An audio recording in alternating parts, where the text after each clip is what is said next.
C'est par la foi que voyons l'invisible. Chers frères et sœurs, chers amis, bienvenue à la communauté d'études quotidiennes de la Bible. Ils se sont levés à l'appel du Seigneur. C'est un plaisir, un privilège de rentrer chez vous pour vous apporter en ce mercredi 6 novembre 2024 la lecture de la méditation quotidienne pour adultes, portion tirée du livre Dieu est ainsi, portrait de la grâce et de l'amour divin écrit par Roberto Herrera.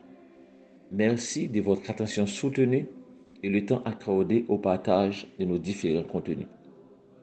La méditation du jour est intitulée Un Dieu qui aime ceux qui le haïssent.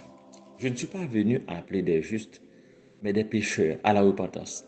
Luc 5, le verset 32. À mon avis, les pharisiens avaient deux spécialités. Empoisonner les vies en parvenant à faire croire aux gens qu'il leur était possible de gagner leur salut grâce à leurs œuvres et donner à Jésus d'excellentes occasions de nous montrer qui est réellement Dieu. Nous avons dans le portrait divin du texte d'aujourd'hui la réponse à la question qu'ont posée les pharisiens aux disciples de Jésus sur la raison pour laquelle ils avaient mangé et sympathisé avec les publicains et les pécheurs. Nous ne dédierons pas ce petit espace imparti à une réflexion matinale, à l'analyse de ce que révèle cette question sur ceux qui l'ont formulée. Mais nous nous concentrerons sur ce que la réponse de Jésus nous révèle concernant Dieu.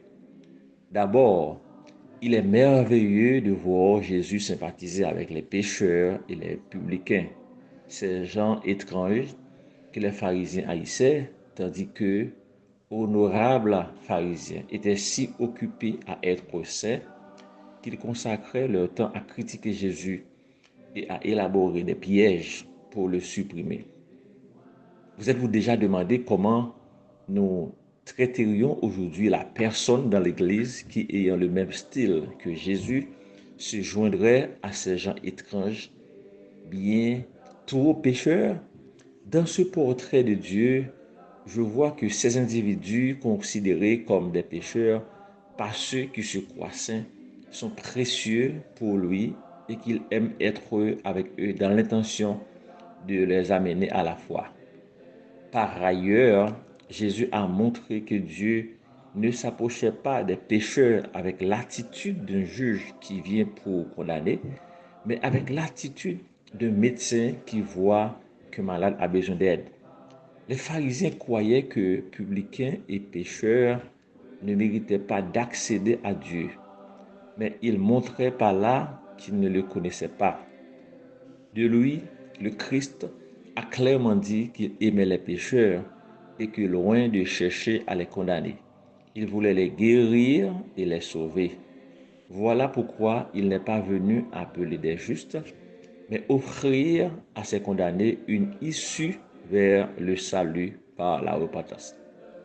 Que notre Dieu est bon, nous ne le décevons, nous nous éloignons de lui et au lieu de nous rejeter et de nous condamner, il nous appelle tels que nous sommes et nous offre un arrangement qui nous permet d'être réconciliés avec lui.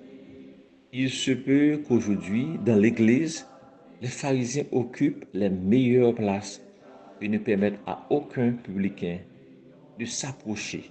Mais dans le ciel, par la grâce de Dieu, nous qui avons répondu à son appel en nous repentant, serons tous acceptés.